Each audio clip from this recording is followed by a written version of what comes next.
This morning's webinar is Life Raft for Kids, CalAIM's potential to address unmet needs for children and youth. And we're going to be covering information about how policy changes throughout California and California's advancing and improving Medi-Cal, also known as CalAIM, can be used to improve access to and expand services for children, youth, and families in or at risk of child welfare involvement.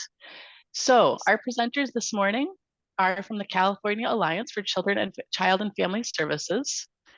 The Alliance promotes the health, well-being, and safety of children, youth, and families in California as a collective voice, impacting policy and best practices to strengthen the systems that serve them. The Alliance is a champion and leading voice for organizations that advocate for children and families and for advancing policy and services on their behalf. Our presenters this morning are Adrienne Shilton, who's the Vice President of Public Policy and Strategy at the California Alliance, and Chris Stoner-Mertz, who is the CEO of the Alliance. I'm going to hand it off to Adrienne to get us started. Thank you so much, Dana. Hello, everyone. Extending my warm welcome to all of you. Really excited about this presentation and hopefully really an interactive discussion today. I'm Adrienne Shilton. I am the California Alliance's Vice President of Public Policy and Strategy. And Dana did give some background about the Alliance, but just to reiterate, we represent 167 nonprofit community-based organizations across California. And the common thread that brings all of our members together under the umbrella of the California Alliance is that they are serving and supporting children and youth and families in public human services systems. So our nonprofit members are often at the intersection of multiple public systems, whether that's behavioral health and child welfare, education, juvenile justice, and even prevention services. So we've been very much involved in the CalAIM implementation, all aspects. At the California Alliance, we also have a nonprofit arm called the Catalyst Center. And the mission of our Catalyst Center is about providing technical assistance and training and support to the child serving field more broadly. So some of you may be involved in some of our projects, but this involves consultation with programs, including counties and CBOs. We've also launched a workforce initiative, an apprenticeship program that we're looking to expand. And so we do quite a bit of consultation in the state around these issues impacting children, youth, and families. So we're going to start with some grounding about CalAIM, and it was really helpful to see the poll in terms of the audience's familiarity with CalAIM. But this proposal, as a reminder, was released, the first draft for public stakeholder review and discussion in October of 2019, which actually seems like a really long time ago now. It actually was released in October of 2019, so pre-pandemic. And you know, it is the state's intention to implement significant reforms when it comes to behavioral health and health across multiple systems, actually. The county specialty mental health system, as well as the Medi-Cal managed care system in California, all with the intent to better serve vulnerable children and adults in our Medi-Cal system in California. So DHCS is aiming to strengthen both the roles of the county mental health plans and our Medi-Cal managed care plans. This is being done right now through a suite of different proposals. So CalAIM actually is sort of an umbrella for many different initiatives, and we're going to focus on quite a few today that really are impacting children and youth.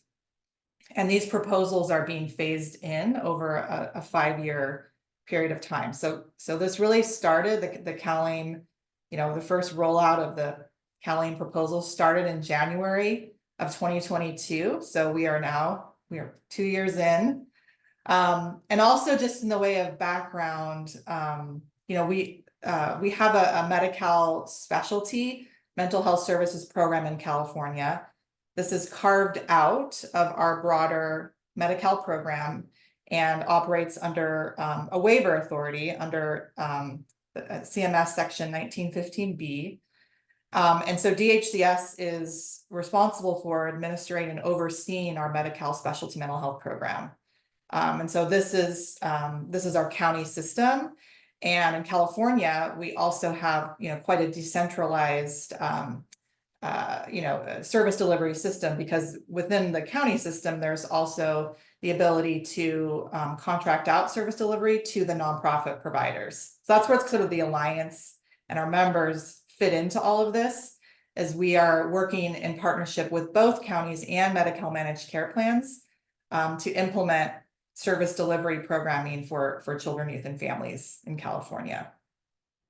And DHCS's stated goals within CalAIM are to identify and manage comprehensive needs through whole person care, so whatever it takes, improving quality outcomes and reducing health disparities, and make our Medi-Cal program more accessible for our enrollees in California.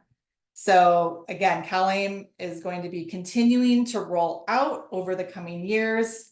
These changes are very exciting and also can be very complicated. So we're going to try to break it down for you.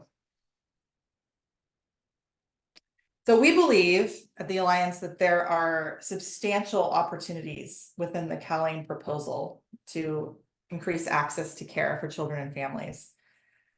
So when it comes to children and youth, the proposals, really span from changes to our sort of who's eligible for our Medi-Cal program, to payment reform, which we will also talk about, a new payment structure in California, even drug Medi-Cal improvements. So within CalAIM, there's really a push towards, as we say here, new and expanded partnerships between the counties with the managed care plans, with the community-based organizations, and really a focus. This is where we come into really a focus on cross-system collaboration across child welfare, and we're seeing quite a bit in the poll about who's on call today, and really pleased to see a lot of our child welfare county colleagues, but also behavioral health, juvenile justice. There's also a recognition within CalAIM about how we both pay for and implement programming that impacts social determinants of health, like housing as an example. There's equity is really front and center in this proposal, how we reduce disparities, these types of sort of values that are inherent within CalAIM. A strengthening of our community-based service delivery system. So, going to where people are, this is the sort of heart of our work in the community-based world, is we are not expecting children and families, especially those who have access challenges, transportation challenges, or even those who lack transportation, to come to us. We are going to them. And there's a real emphasis within this proposal about strengthening that network of community-based outreach and services. And then also something else we'll talk about today is the new payment structure that's being set up. And high level, what this is really meant to incentivize over time, incentivize outcomes over volume. So that's a cornerstone as well of CalAIM, and there's opportunity within that proposal. So really, when we were thinking about, okay, what should we highlight, in terms of how CalAIM impacts children and youth and family services? Really, almost every aspect of CalAIM does. So we've listed some of the proposals, and in the previous slide, I was talking about really the suite of proposals that make up CalAIM, and sort of these bullet points here are sort of what I'm talking about. There's a new enhanced care management benefit that the managed care plans in California are in charge of implementing. And just starting in July of last year, children and youth are a population of focus, and we're very involved in that particular proposal as it relates to children and youth, and working with our managed care partners. Community supports is another program that is being implemented by our Medi-Cal managed care plans in California. And as we think about the specialty system, again, that system that's really administered at the county level through partnerships with community-based organizations, we are also trying to simplify access to specialty mental health programs. And I have a very exciting slide that we'll get to about what that specifically means in terms of who is eligible for Medi-Cal specialty mental health. It's something that is a work in progress, I would say, is how we also streamline Medi-Cal documentation burden. This has been an issue, a challenge for both counties and community-based organizations about the amount of time that is spent on documentation and taking away from service time, right? This is a workforce issue. This is, a reason why providers in counties, leave the field. This has actually been, this issue is cited as a reason why there's burnout. So we are really working hard and working in partnership with the state and the counties on how we streamline requirements, how we don't have duplicative requirements, have more standardization across the 58 different counties when, where possible, and still meeting the federal requirements for documentation. But this, I would say, is very much a work in progress. There are a couple of DHCS guidance documents that have been released to the counties and the providers around these issues. So we're making progress, but I would still say that it's still very much a challenge in our state. I mentioned the payment and financing structures, which we have a slide about, but this is a big deal. This is also, I would say, something that is a challenge right now for community-based organizations in terms of our work and ensuring that we are fully covering costs. I was talking about strengthening community-based care, true community-based care. We are out going to homes, going to schools, going to parks to work with families and children. And so we want to make sure that the payment financing structure is fully capturing that cost, really, of true community-based work. There are also justice involved initiatives, and also opportunities as we our members at the Alliance, some of them working exclusively with foster youth to better serve foster youth population in partnership with our child welfare colleagues. So really, in summary, quite a bit of CalAIM impacts children and youth. And we're sort of, at the intersection of all of these different initiatives. And because CalAIM is still fairly new, 2 years in, there's, there's some growing pains for sure, some pain points, and, but like collaboration is really the recipe for success here. Collaboration with the county welfare departments, county behavioral health, our state, DHCS, and other community-based partners in the state who make this delivery system what it is. It's very unique in California. We're one of just a few states that have that carved out structure, as I mentioned. So this is a high level kind of visual of the new medical necessity program within CalAIM. It's very exciting. We're very supportive of the Alliance, as were our county partners, of this new requirement in Medi-Cal, especially as it relates to kids. So that's really what I'm focusing on this slide. There are some changes for adults too, but really for kids is where we really see kind of a game changer here, which is really a modification of the existing eligibility criteria, which will align better now with the federal EPSDT entitlement. To shift our focus in California from a diagnostic-driven system to one that is more responsive to the child's level of impairment. And we know what the research has, tells us about the impact of trauma, and the impact of social determinants of health on the long-term health and mental health outcomes. And so, this was a change that was overdue, and CalAIM really recognizes that. So this proposal creates criteria for children to access specialty mental health services that can be based on their experience of trauma and risk. And I especially want to call attention, especially considering the audience that we have on this call, which also includes the risk of future mental health conditions, which could include such things as involvement in child welfare or experience of homelessness. So this is very exciting. So it's like, essentially just to summarize, like all youth with involvement in child welfare, juvenile justice, or experiencing homelessness, potentially meet criteria for access to specialty mental health. So that's what we're really trying to get across with this slide. We also reference a behavioral health information notice. That's, by the way, what BHIN means, behavioral health information notice, that was released from our State Department of Healthcare Services with more details about what this guidance means. And so that's the reference at the top of the slide here. A few other slides to go through here that are important, I think, to highlight. There's a proposal within CalAIM that is called No Wrong Door.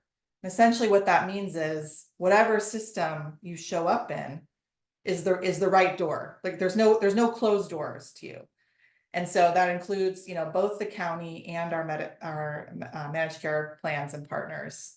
So just as an example, on this slide, we're focused on the managed care plans, but here are the requirements that mental health evaluation and treatment are provided. Psychological and neuropsychological testing are provided when clinically appropriate or indicated. Outpatient services, psychiatric services, and MCPs, the managed care plans also must cover emergency room services and substance use disorder services. There's a real focus within CalAIM on substance use disorder programming as well. Strengthen that system that really needs strengthening.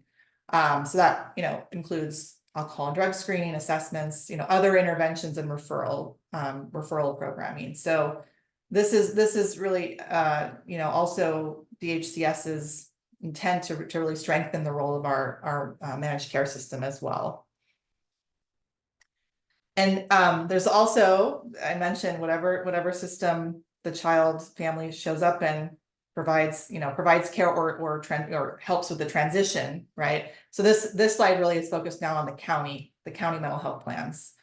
So they're also, and this is where we're most familiar with, I would say. Like this is where we're all of our alliance members are in the system. So this is happening, required to provide and arrange for medically necessary mental health services. This is also described in a information notice that we reference here. So for more information, you can access those BHINs. And another kind of program or aspect to mention is that the state really had an intention to develop sort of a more standardized way to screen and transition beneficiaries from one system to another. So, and this is also a very new, as you see, this is a very new program or requirement, right? We're basically a year in. So this was rolled out in January of 2023 to require our plans to implement standardized screening and transition tools. And this is something that the nonprofits, we are getting referrals, our members are getting referrals, but we're not necessarily actually doing, using these tools. So there's, this is a discussion that is, sort of, in terms of how this is working, happening at state level meetings. And some of you may have been privy to those conversations or those discussions. So there's still, I think, some, just conversation about how these are working. Should we, take a look? Should we, convene groups that are using these tools to really figure out if, any modifications need to be made, I would say. So this is a fairly new initiative that I think, we'll continue to be working on. I don't know if Chris has anything to add there. Well, there's actually a lot of questions and I love it. So I was actually trying to figure out when I might interrupt you so we can get to some of those. Can I read those out loud to you, Adrian, and we'll address them? Going back to sort of the EPSDT entitlement, someone asked for an example of the important, like what's an example of an important area of life functioning? I mean, I would say things like school attendance. I was just gonna right? say, For a young for person. kids, yeah, for Mhm. kids, absolutely, school attendance, success, yes, that's a great example for kids. Issues with depression and lack of it, if they're not involved in activities because they're isolating themselves, those kinds of things are yeah. Just to confirm what folks are putting in the chat, yes, a mental health plan is an MHP, and that is, as Adrian said, the county, so that's a public system. And then there are managed care plans, which are MCPs, and those are, think of Kaiser, Blue Shield, Blue Cross, Anthem, Health Net. Those are managed care plans. They're also sometimes interchangeably called health plans. So another question, Adrian, is because there are so many moving parts as part of CalAIM, many systems are involved, that is for sure, Patty. Which tends to, they all tend to work in silos, yes. How are these Yes. silos being connected? How can we at the county level ensure there is more integration and coordination to ensure all the pieces are connected? That's a million, that's a $1 million question. Thank you so much. We something that we work on at the Alliance or talk about is ensuring that there's county collaboration between behavioral health and child welfare. How are those departments working together with the shared population that they're both working with? Let's say a child that a foster youth that is in a residential therapeutic program. There's child welfare, involvement oversight. There's also these programs have mental health contracts with their counties. And so how are the departments, working together, collaborating, to ensure that the right care is delivered to that foster youth, and even across counties in some cases, because a foster youth may be transferred to a program across county lines. So how are those departments across, in different counties actually collaborating together? And I know we all have associations, right? The Alliance represents community-based organizations. We have associations representing child welfare, associations representing behavioral health departments. It's like, what's that collaboration look like? And do all of the counties know about resources, community-based organizations in their counties? And we at the Alliance would love to be a bridge, too, because, we may not often know, like, across county lines, like what resources or programs that, exist. And so that's where we, potentially could be the bridge as an association representing those organizations. I feel like we really need to take advantage of our associations. And we are working very closely with our, our partners, the associations I just mentioned. But that's such a good question, and we're figuring it out too. We try to problem solve with our members when they bring issues to us, or bring issues to the counties if it merits that level of our involvement. Chris, anything to add? Well, I was going to say we actually have a couple of slides further down about AB 2083, and that is actually a structure that has been created to drive exactly what you're talking about, which is integration across public systems. So more to come, a little bit more detail. And then the last question I'm seeing is, how do CBOs that do not provide clinical services fit into or navigate the no wrong door policy, which is probably connected to a couple of our slides coming up around our full circle health network. It's care management. Also a great question. We don't at the Alliance don't necessarily represent all of the potential all the potential CBOs that would want and need to be involved in this work. All of our members are doing clinical work. They're all Medi-Cal certified and have gone through that process, and actually all nationally accredited as well. There's another quality bar that all of our members have reached. So Chris, I don't know, if you wanted to. Well, I was just going to say that part of the CalAIM initiative and their drive to have managed care plans or health plans work with community-based organizations. This is sort of separate from the no wrong door component, because the no wrong door component has been more focused in the specialty system, right? Where more clinical services might be provided. But the intent is that through CalAIM, everyone has access to a service. You might remember the slide Adrian went over that talked about enhanced care management, for example, which is more of a case management model. And so there are opportunities for community-based organizations to be connecting to health plans to contract to provide these case management oriented services. And we're going to talk a little bit, for example, about family resource centers. I don't know what your CBO does, but there is a lot of emphasis, not just around CalAIM, but some of these other initiatives that we're going to talk about in terms of how organizations that have not typically done any kinds of clinical services can address the social determinants of health that children and families are dealing with, right? As we well know. So a little bit more to come on that, but you're going to see a couple slides in just a minute on a network we've developed to help organizations connect with managed care plans too.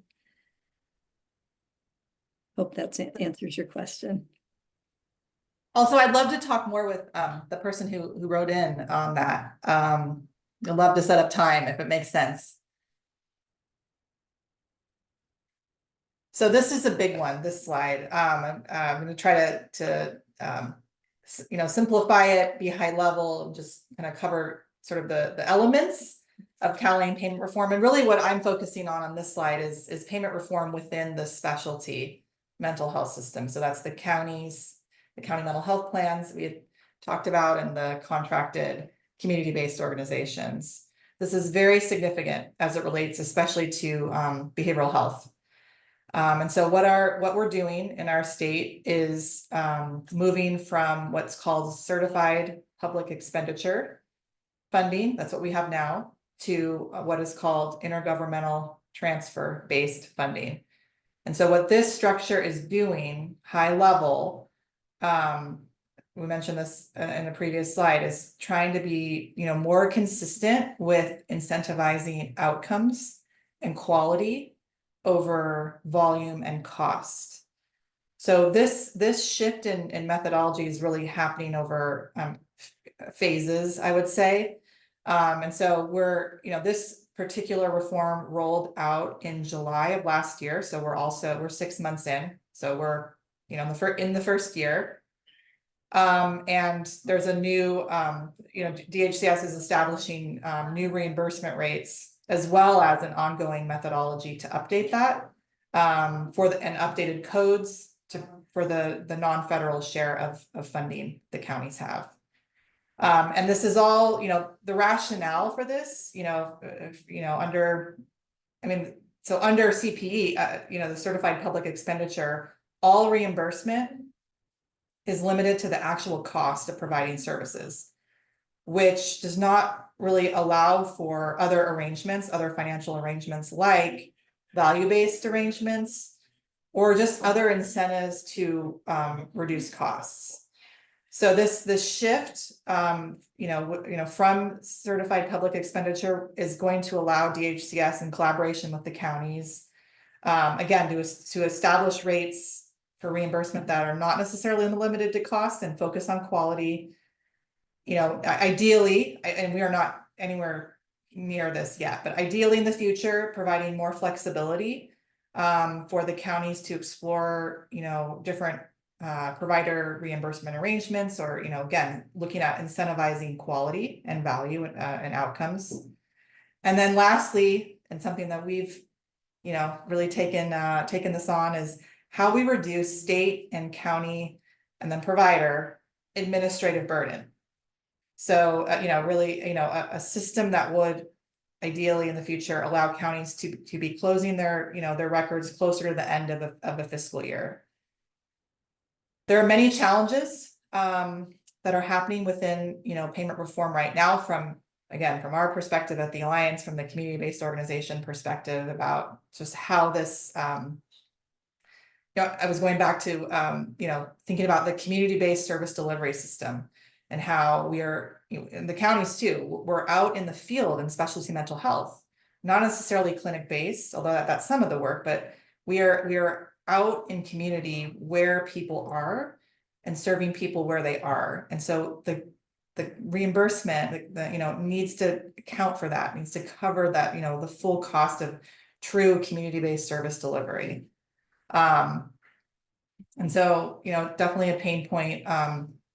Some of you may have seen kind of, advocacy related to this from the providers, from our perspective, and just, our concern kind of looking ahead, like this was a bumpy year, it's 6 months in, but this has been, a bumpy 6 months.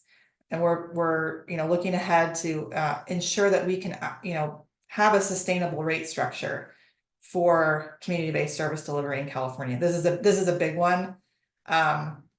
And still lots of challenges, still lots of questions, but we wanted to make sure folks were aware that this is a big piece of CalAIM. It's rolling out now, and there are challenges. Chris, anything to add?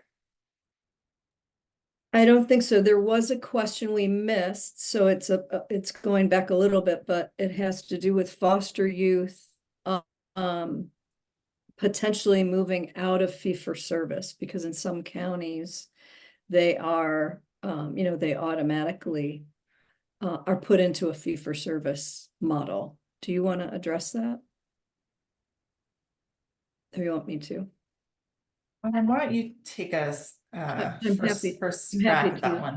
LA is one of those counties, so I don't know if that's where you're from, Myra, but that has changed in some counties, but not all counties. LA being one of them, and it's a significant portion of foster youth. So there are certainly discussions about that, but at this point, unless you're in a county where they have specifically moved foster youth into managed care plans, and there are some counties where that has happened, there is sort of a parallel system happening. The unfortunate part of that is that those youth, at least under the current structures that exist, do not have access to some of these services like enhanced care management. Obviously, there's other programs that foster youth can access, like intensive care coordination, but unfortunately, it does leave out some of the options through the health plans for those foster youth. Hopefully that answers your question.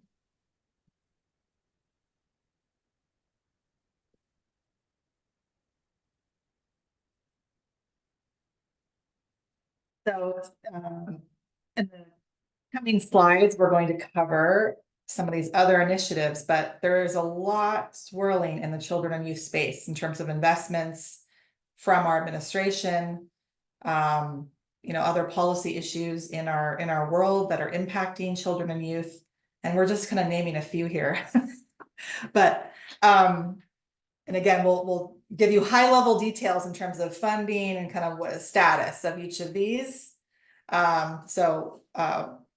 More to come in the next slides, but these are all really significant, and I'm curious your involvement and our audience's involvement in any of these, in your experience. I'd love to hear more about that. So we've added a couple of slides that the next 3 or so slides, just to let you know about an effort that the Alliance has stood up. And it's really in the interest of supporting community-based delivery in our managed care system, in our Medi-Cal managed care system. So we have stood up an organization called Full Circle Health. And this is basically an integrated services network of nonprofit of our members, at least initially, nonprofit, our nationally accredited members, who can be the enhanced care management for youth, youth and young adults can be the enhanced care management providers. So Full Circle Health would actually hold the contracts with the plans and contract out the delivery of those services to our network, which is statewide. We have member organizations in every single county, all nonprofit, all community-based.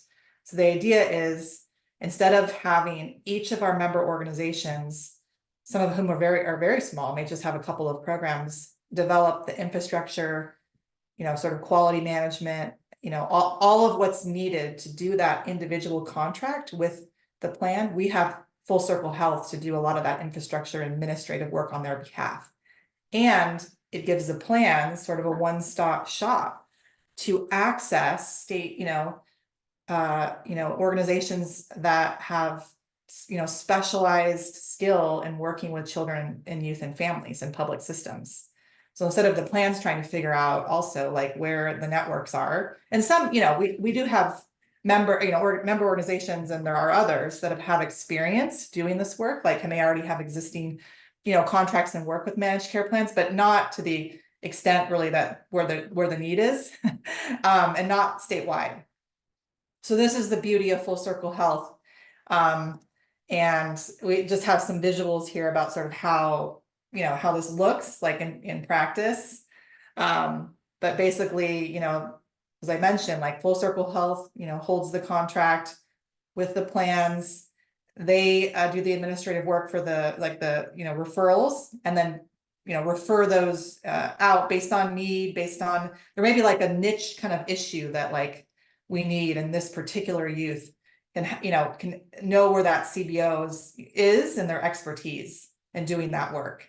So that's really kind of the high level summary of what we're doing. And we this is kind of a status slide of our members that have joined, in terms of how many. So we have 167 members. The current network is about 70 of those members have opted in. Where our goal is to have all of them, all of our members join at some point.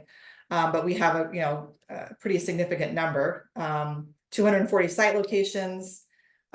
We hold one of the enhanced care management contracts with Kaiser now in the 32 counties where Kaiser is.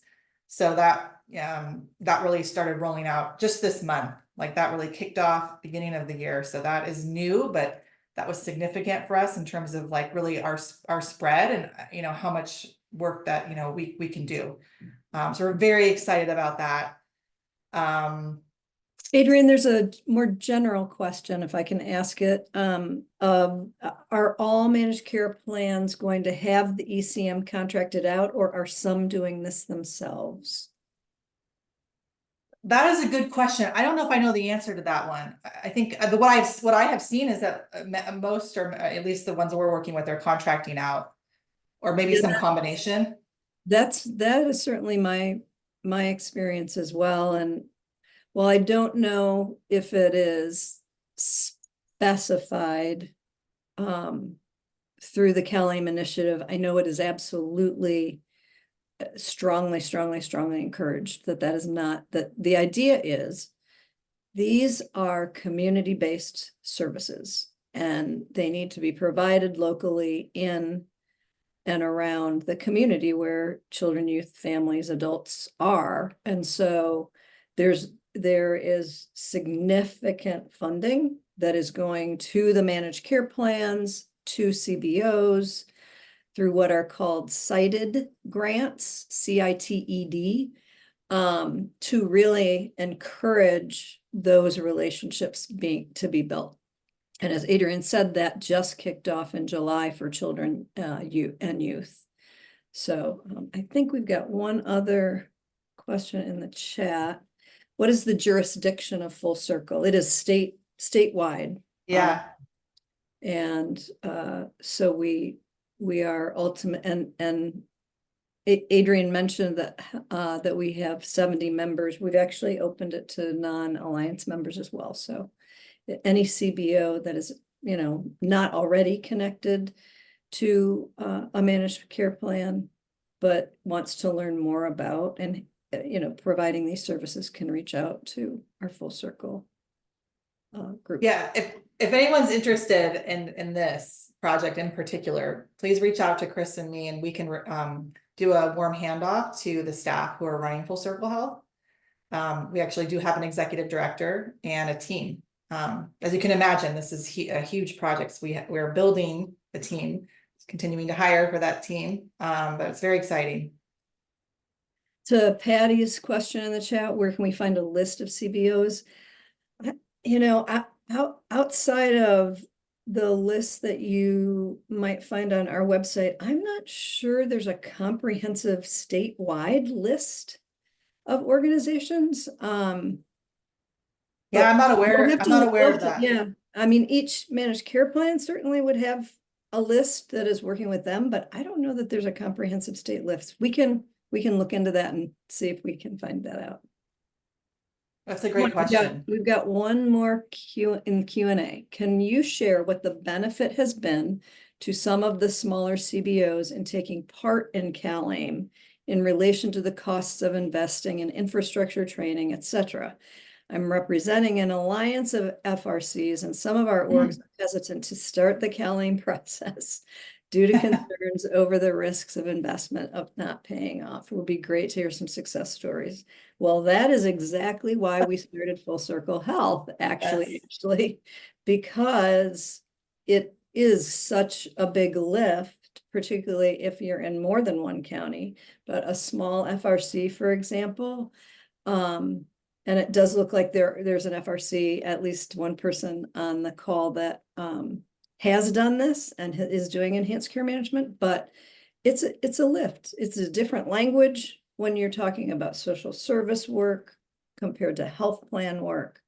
And so the Full Circle Health Network actually provides that robust infrastructure to support organizations that want to do the work, that are doing the work, frankly, but who don't have the capacity to put together infrastructure, training, etc. Yeah, and I would just add, there are organizations within the Alliance membership that would never have taken this on. I was just meeting with one this week, and they're so excited about the potential. I mean, they hasn't started yet, but like they would never, this opportunity would not, they would not even have considered it in terms of the, it's a small program. They run a couple of STRTPs in Northern California. That would have been a possibility. Sonia's asking, how is ECM being tied to Help Me Grows? I think you're talking about early childhood efforts, right, Sonia? That is a really great question, because certainly enhanced care management can support children of every age. And I don't know that we've been particularly active in thinking about exactly how that links, but it's really important. And I don't know if we have it in one of our slides. I think we do, but one of the new benefits that has been rolled out under Medi-Cal is dyadic care. And so working with parents and their babies is now a new Medi-Cal benefit that's available. So certainly we should be thinking about that, and how ECM might play a part with that younger population, because it is eligible to children of all ages. So I'm intrigued by acronyms. CARF, JCO. Those are national accrediting organizations. We can put those in the chat. Thanks for saying that, Kelly, because a lot of people don't know what those are. But they are each, we'll put the full name in the chat full names in the chat, but they're national accrediting organizations. Yeah. Yeah. Yeah. All of our members have that standard, and those are examples of the accrediting bodies, because there's not just one accrediting body. Yep. Our members work with a variety, and those were named. So we'll definitely put the full name spelled out. Yep. Oh, question about dyadic care. Do you know if the dyadic care has to be in person, or can it be over the phone, text, email, virtual platforms? I'm gonna need to look into research that, that one. Let's put a follow-up on that dyadic care. Yeah. I am not sure. I would imagine at least initial assessment very likely would need to be in person, but it's a great question. So thanks for asking it. This slide is, so we're gonna maybe let me do a call out for any other questions just really specific to CalAIM, because the rest of our slides try to take some of these other initiatives and show you high level, very high level, what they're doing, and then also how they link to some of the CalAIM efforts. So I want to just make sure we've answered any of the sort of basic CalAIM questions that folks have, or if we need to, we'll do homework and get back to you.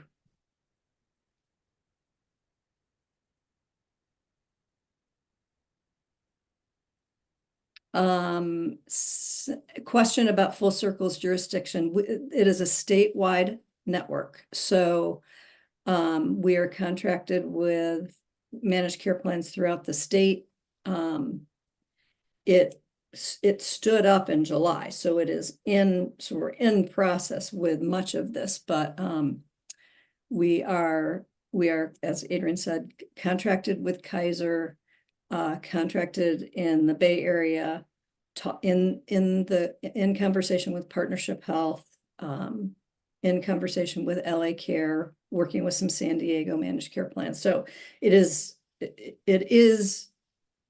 fairly robust, and it will be much more robust in the coming months and years. So yeah. Okay, let's jump to this slide. So many of you have heard of the Children and Youth Behavioral Health Initiative. This is a huge initiative of the governor's that is being rolled out over really 5 years. The first area we want to talk about is the behavioral health counselor and coach workforce. This is a new provider type that is being developed as part of the CYBHI. That's the acronym for the Children and Youth Behavioral Health Initiative. And it creates what is called a coach position that can work with youth in schools. We've got a link to the website that the Healthcare Access and Information Department, who is rolling this new provider type out, on the resource sheet. You'll see a link so you can learn all about it. This is also connected to and you'll see down at near the bottom of the slide, the statewide all-payer fee schedule. Just to step back in describing both of these two elements of the CYBHI, the broad goal of the CYBHI is for all children 0 to 25 to have access to services regardless of their insurer, or if they don't have insurance. So that's sort of the big broad goal of this initiative. In order to implement that, the state is really looking at schools and county offices of education as the entities that are helping roll this out. Of course, there are partnerships with community-based organizations, many organizations, certainly ones that I have worked in the past, are working in schools today providing similar roles as this coach position. The only difference is those are being provided now under contract with a mental health plan, so the county mental health plan.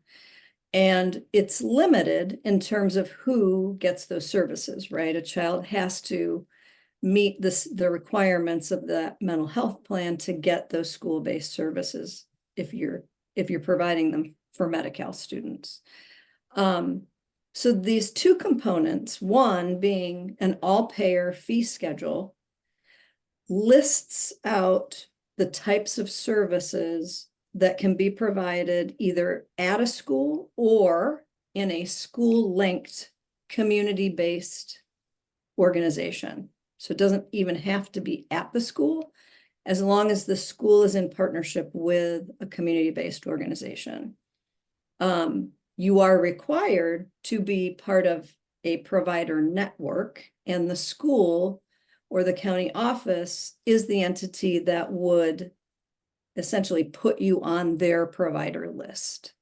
So in addition to the coaches, that coach position being one of the providers, there are a whole host of other providers, clinical staff, school counselors, school psychologists.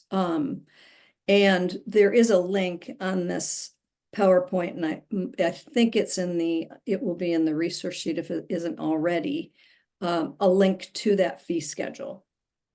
So I'll stop. I think there are a couple questions in the chat about yeah, Chris, yeah, one in particular just to call out here. Is there an opportunity for CBOs to train and hire the coaches? Absolutely. Yeah.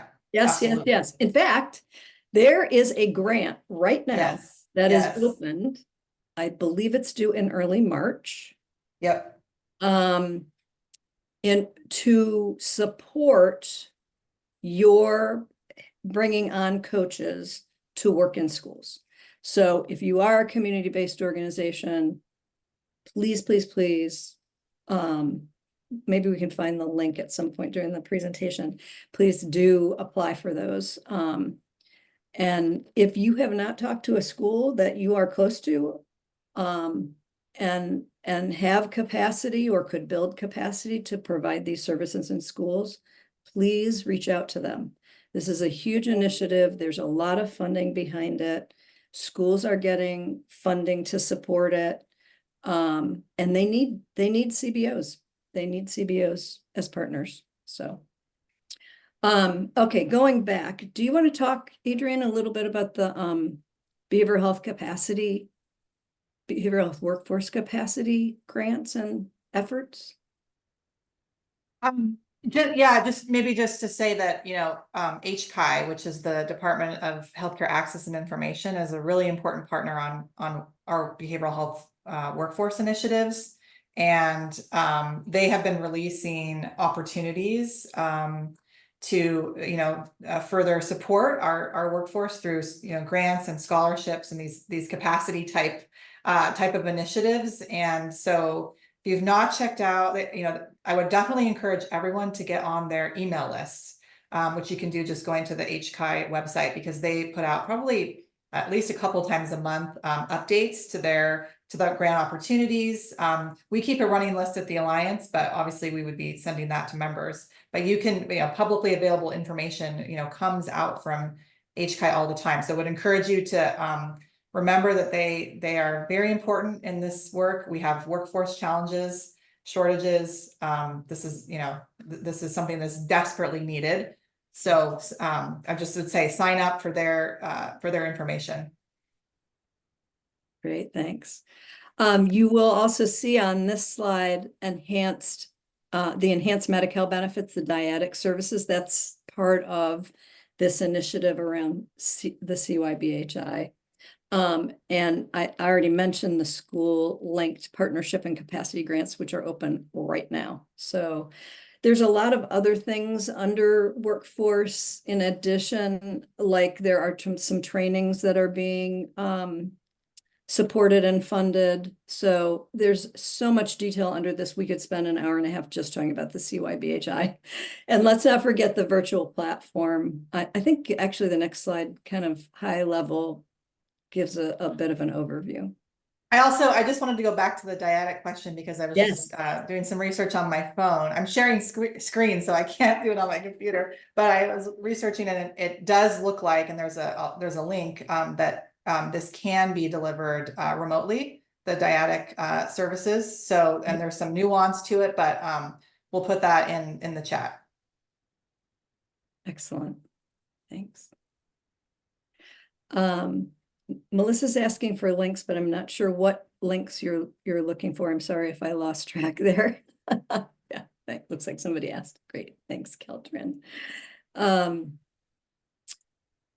The one thing I did not mention on our last slide was the virtual platform. And that is another big piece of this. There are 2 organizations involved in implementing that virtual platform. It is an app. They are apps on your phone that provides both education around behavioral health for children, youth, and their parents. One is called Soluna, and it was developed by an organization called Kuth. The other is called Brightline, and was created by Brightline, which is the name of the organization. And so if you haven't checked those out, please do. Links to those are also in the resource sheet. But it's another kind of important element of this broader goal of services access for all kids. All right, I'm going to move now to the Family First Prevention Services Act, and we're going to start linking these things to some of the CalAIM efforts in the CYBHI. The Family First Prevention Services Act, certainly the county welfare folks have heard of, maybe some of the CBOs have, was a law put into place in 2018, a federal law. And California has been implementing pieces of this. There are sort of 2 big parts. Part 1 is around prevention. This really is the biggest change in child welfare probably that we've ever seen, because it creates access to prevention services for families who are at risk of being in the child welfare system. We're going to focus on that. There's a whole other part about what are called qualified residential treatment programs, which we'll hold for another webinar. But the important thing here is you're going to see threads across FFPSA, CalAIM, CYBHI, and other things that are happening. So there are 10 prevention services that California has included in their prevention plan, also linked in our resource sheet. Caltrin actually has all the county prevention plans, which if you don't know your counties, you should definitely learn it. Counties are not required to use all 10 of these, but they are required to pick prevention services that they want to implement on a local basis from this list. You can go to the next slide, Adrian.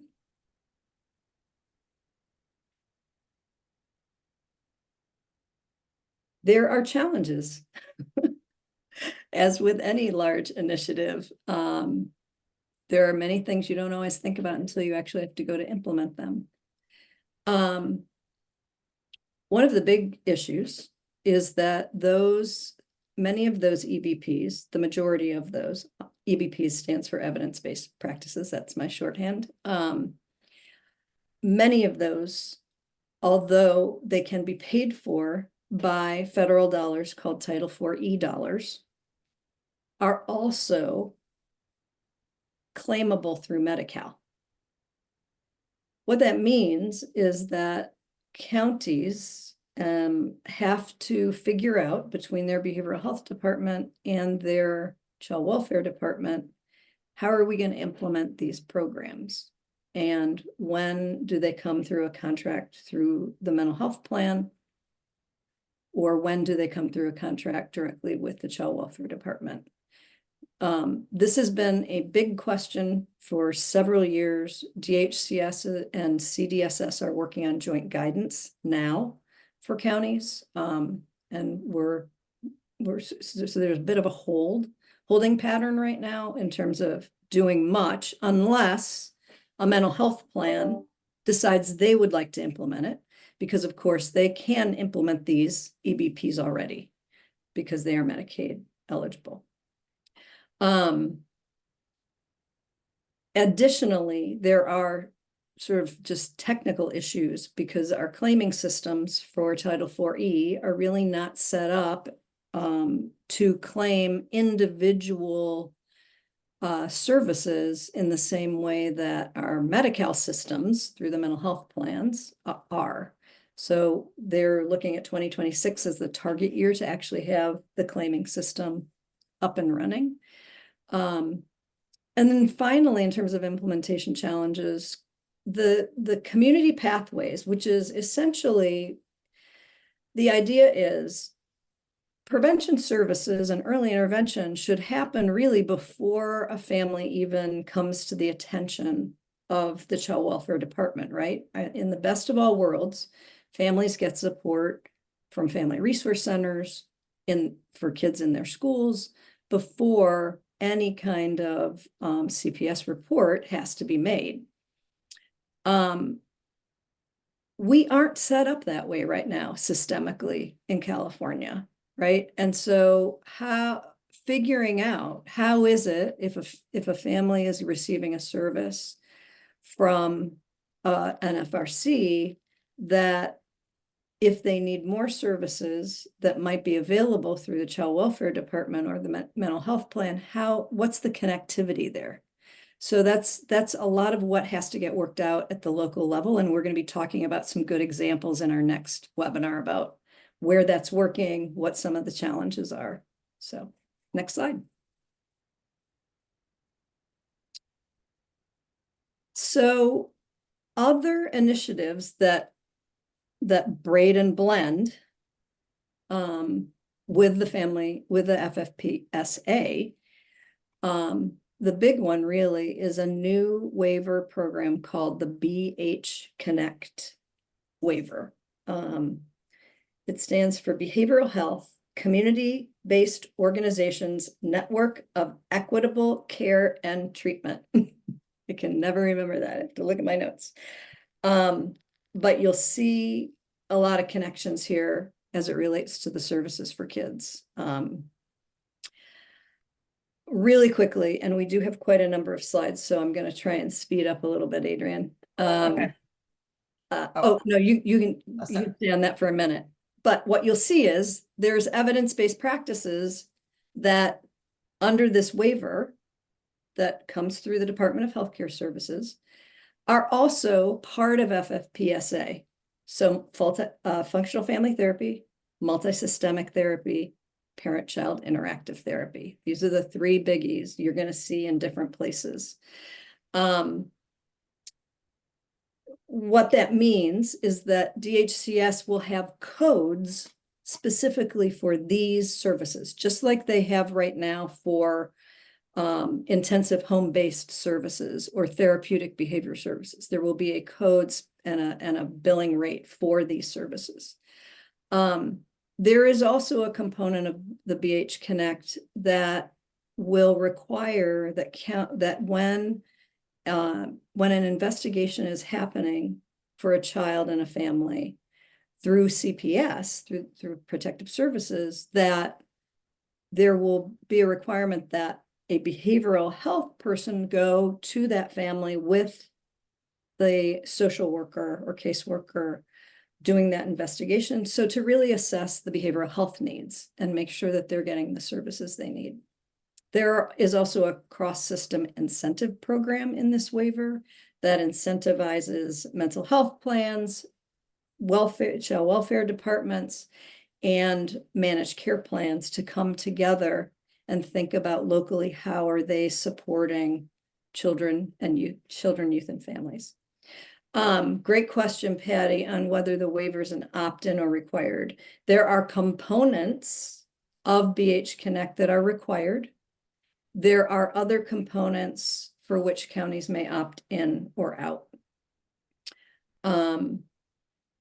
And I'm a little hesitant to detail those out because I don't want to get them wrong. But we can talk about those also in the next webinar and get more granular about those. I don't know if Adrian can help me with that one or not, but. Sorry, Chris, I was distracted. No problem.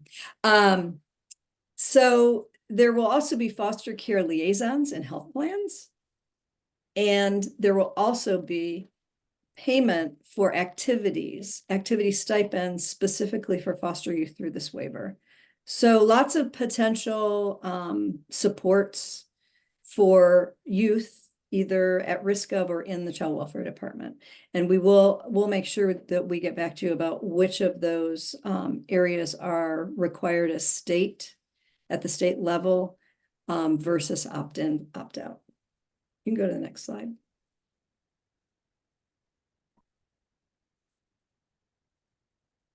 All right, now we're going to jump to community schools. I will not spend a lot of time on this, but a whole other huge initiative, $4+ billion to support coordinated supports in schools for children and their families. These grants go to the schools, but there are requirements that they are working with community-based organizations.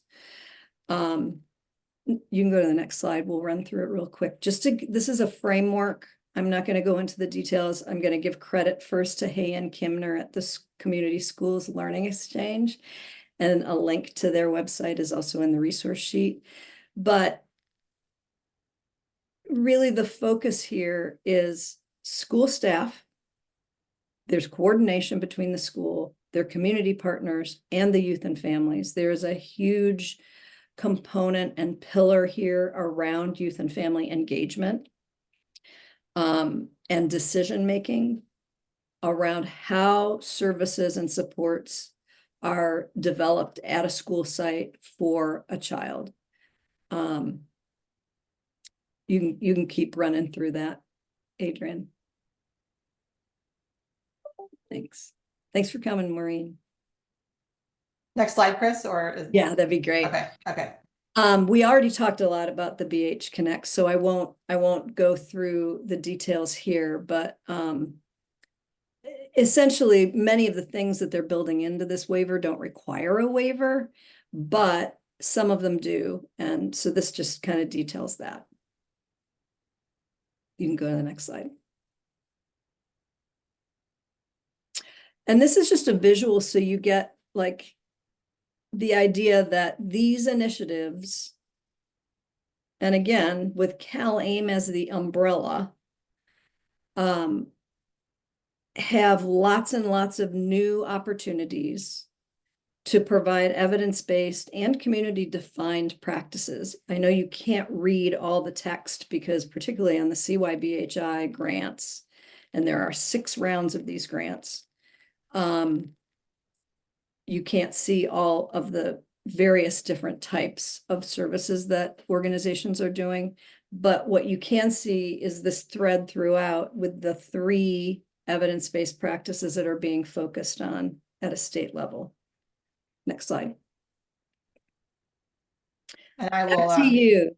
I'll take this one and the next one. We wanted to just briefly mention that there was really a significant effort in the last legislative session on MHSA, Mental Health Services Act reform, and also a component of a housing bond to from our administration's really perspective that we need to do more to address our homelessness crisis in California. So this is because there were such significant changes proposed to the Mental Health Services Act, which was originally a ballot proposition back in 2004. It was Proposition 63. I actually worked on the campaign, because voters approved that, and there were such significant changes proposed. those changes have to be approved by voters. So that the housing bond and the Mental Health Services Act amendments are combined into one proposition. That's Proposition 1 that will be on our March ballot this year. So coming up next month. So this includes the $6.38 billion bond to specifically focus on housing for individuals with behavioral health needs. And as I mentioned, really significant changes to the Mental Health Services Act. A new mandate that 30% of those dollars have to be spent on housing or housing interventions, opens up an important opportunity to provide services for individuals who need substance use disorder services, and then also new categorical for full service partnerships, which are programs that really outreach to both children and adults who are homeless or at risk of homelessness or are transitioning out of institutions like hospitals, really trying to serve a very much at-risk population of additional, crises happening in their lives. So there's a new categorical for that. And there are also some new opportunities. There's going to be a new prevention component administered at the state level. So right now, counties administer prevention programming and early intervention programming, which often have a focus on youth. It will be so the prevention component essentially will now be administered at the state level by our State Department of Public Health, should this pass. So really significant proposals here. The Alliance was very active, as were the counties, in the negotiations around these bills that were in the last legislative session. And just to highlight those changes again in a visual document, the blue chart is, the sort of the current allocations, the way it works. The majority of funding, as you see, is allocated to the counties. The 56 mental health plans in California, and they administer Mental Health Services Act programming through partnerships, often with community-based organizations. And the orange, yellow, red pie chart is how the allocations will look should this pass in March. So really significant, as you see. The new housing component is significant, the full service partnership, and there's a general category called behavioral health services and supports, which does include half of that does include a specific standalone for early intervention. And we worked with children's advocates to also ensure that within the early intervention pot of funding, that half of those funds have to be spent on children and youth programming. So we really, kind of fought for some protections here, given the fact that we have a foster youth behavioral health crisis in the state, and we didn't want to lose ground.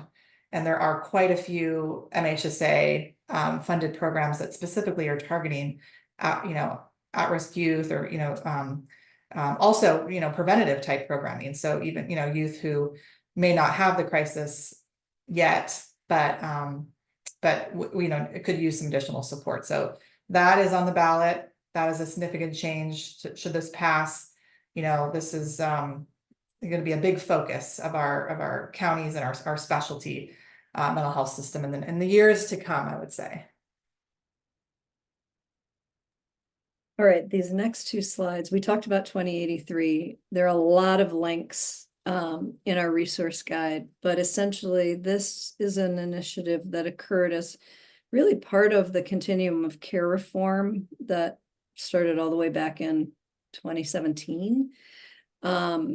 Was actually sort of the conversations began in 2015, but the idea being all counties, local, driven by the child welfare departments, but really all county public systems needed to have a memorandum of understanding about how they work together, so that there were not gaps in service and linkages for children and youth.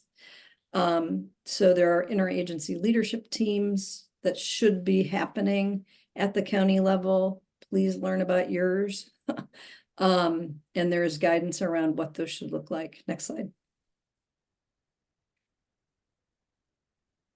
And then finally, one other really big investment at the state level for kids has been the extended learning program.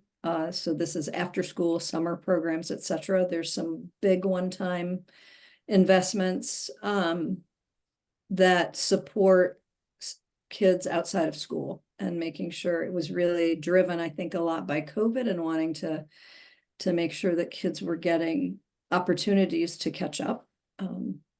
So just more just information for you. Next slide. We can actually skip this one and go straight to the pitfalls. These are probably things that you all already know. We have a workforce crisis, for one thing. We'll start at the bottom. That is significant. Other folks have talked about this a little bit in the chat. Some systems, it sounds like there's some real promise, but we need to keep working on this, not only at the state level, but at the local level, and find where the gaps are so kids aren't falling into them. There are contractual issues that limit community-based organizations from participating in providing services. That we'd love to see us, the state and the county partners and all of us working together to break those down. The financing structures that we talked about specific to FFPSA, but also as CalAIM, the payment reform issues that we are struggling with really do create gaps. Adrian, anything else to add from this list that you want to make sure we highlight? I think, back to that very first question in the beginning about silos, breaking down the silos of sort of, counties, programs, cross county, partnerships and conversations, like that is such a big issue too. So just would echo that statement that came earlier in our presentation. Great. Just wanted to highlight, so the Alliance is an advocacy organization. We work on legislation and budget on behalf of our members and the kids that they serve. So I just wanted to highlight a couple of successes that really complement these other efforts from our state. One is a bill that we sponsored in partnership with a number of other children's advocacy organizations last year, Assembly Bill 665. We were digging into our Medi-Cal minor consent program in California, which is a program that we have for Medi-Cal youth and commercially insured youth 12 and up to access primarily outpatient services without parental consent. And when we dug into the statute and the issues, what we discovered was that there was a higher threshold in our Medi-Cal program compared to Health and Safety Code, which governs kids who are commercially insured, to access the program. So kids in Medi-Cal actually had to reach a higher threshold of need, had to be in crisis or danger to self to access Medi-Cal minor consent.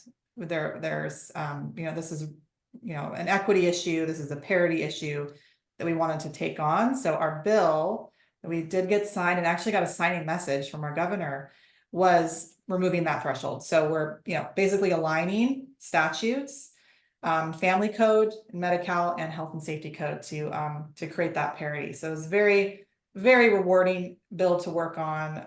And now, so this bill goes into effect in July of this year. So now what we're doing is working with DHCS and our other co-sponsored partners on the guidance that that needs to go out to the field, to both the county mental health plans and the managed care plans about this new law, doing outreach to our school partners, which often this is where this shows up. Our providers who are doing school-based work, this is where this definitely shows up the most. So we're continuing our sort of communications campaign as we get ready for this law to go into effect in July. Very exciting. And then also we worked on a bill and we sponsored a bill and with Equality California SB 407 with Senator Wiener to ensure that our process to our foster family or resource family approval process really ensures that these families are LGBTQ affirming for those foster youth. for LGBTQ plus foster youth, and ensuring that they're in affirming homes. So that bill also we secured a signature. And then an ongoing challenge, and something that we continue to work on, and we'll be also working on this year, is school discipline policies reform that's needed here from our perspective, as we continue to see our Black and Brown students, our students from disadvantaged backgrounds, being disproportionately suspended and expelled for substance use challenges, which really can be the result of other things happening with that young person, like trauma in the home, other things happening, that we shouldn't be punishing our kids for these issues. We should be supporting our kids. And we have quite a bit of resources coming into education to do more behavioral health linked or on-campus programming, but we're still continuing to kick out the students that may need that support the most. So they're not even on campus to get access to these important programs. This is an ongoing challenge that we are dedicated to addressing.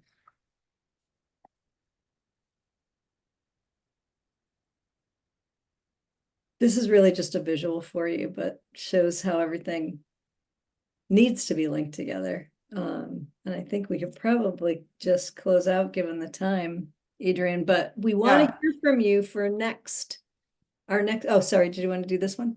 Just to highlight, in addition to, this slide, that shows initiatives, there are opportunities that are being offered to, and particularly nonprofits, around work they can do to strengthen programming, community defined evidence programming, and health equity programs. So these are just a couple of very, very recent examples, in fact, of our members really stepping up for these opportunities that have been offered by Department of Healthcare Services to expand programming. So we continue to promote these and advocate for more programming like this that can actually go to the service delivery system. Awesome. I think we are done. It is 10:30. Sorry, Dana. I don't think I don't think any apologies are needed. That did fly by. I don't think I would ever say that about CalAIM, but I'm saying it this morning. I do really want to thank the audience first. The level of engagement this morning was great. It was, dare I say, fun. And our presenters, Chris and Adrian, your ability to answer questions, to follow up with resources has been fantastic this morning. And we truly appreciate your ability to really break some of this really complex information down for us. A couple of notes. There is a survey in the chat. We would really appreciate it if you take just a couple of minutes, give us some information about today's webinar, what else you need in the interaction in the workshop that's coming up in March, as well as any other topics that you'd like to see Caltrin address. The registration for the March session 2 of this webinar is in the chat. Will also be on our website. And if you get our newsletter, it's in your inbox today, this morning. That workshop on March 7th is going to be interactive. You'll be able to see each other, you'll be able to talk to each other, share examples, really get a handle on what other organizations are doing, as well as be able to talk to Chris and Adrian. So it's going to have a little bit of a different flavor, but it's going to bring you a lot more information about funding, partnering, everything that you still have questions on.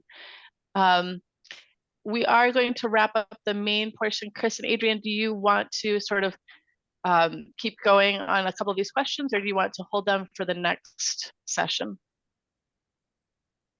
I have time if folks can stay on, but also happy to take them and just build them into our March presentation. We'll take a quick look to see what we have here. I do see, I think one question I see is about FRCs and grants. I think, was that a new one? I'm trying to. It is a new one. Okay. Yeah. Well, I will say this, the Alliance, working with our partners at the Family Resource Center Association, have been dedicated to trying to secure state funding for FRCs. And just given our multi-billion-dollar budget deficit that continues to deteriorate by the day, we just got news that yesterday that the personal income tax revenues are falling even below the January projections in the budget by the tune of $4 to $5 billion. So we're in a very difficult budget year, and there actually are cuts proposed in child welfare in particular. So we are sort of on hold with our specific Family Resource Center support budget proposal, but this is something that we will continue to work on in a better budget climate.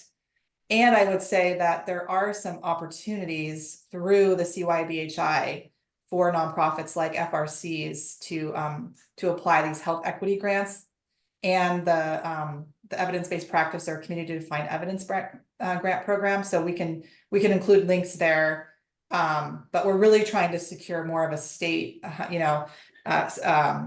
sustainable funding source for FRCs in particular. That's a long-term goal of the Alliance in partnership with CFRA. Great. We could take another hour and a half to answer Mel's question, but we can I also just saw Mel's question. to March. But the bottom line is lack of income tax and revenues. Yeah, the capital gains are way down. Our budget is highly reliant on tax, the tax revenues, personal income tax in particular, and those are all falling significantly. Please send us questions and ideas that you want us to cover in March, so we can really tailor it to the needs of the different organizations that are on. Thanks so much. Absolutely. We've got emails for Chris and Adrian in the chat. If you don't have them later and you have a question that you want to raise, you can always email us at info@caltrin.org. Let us know that you're going to attend, drop a question, we'll make sure they get it. Same thing in the registration, there's a comment section. Put all of your questions there, and that way they get a chance to review them in advance, and we can be sure that that session really meets your needs. Again, thank you so much for attending today, and we look forward to seeing you for session 2 on March 7th.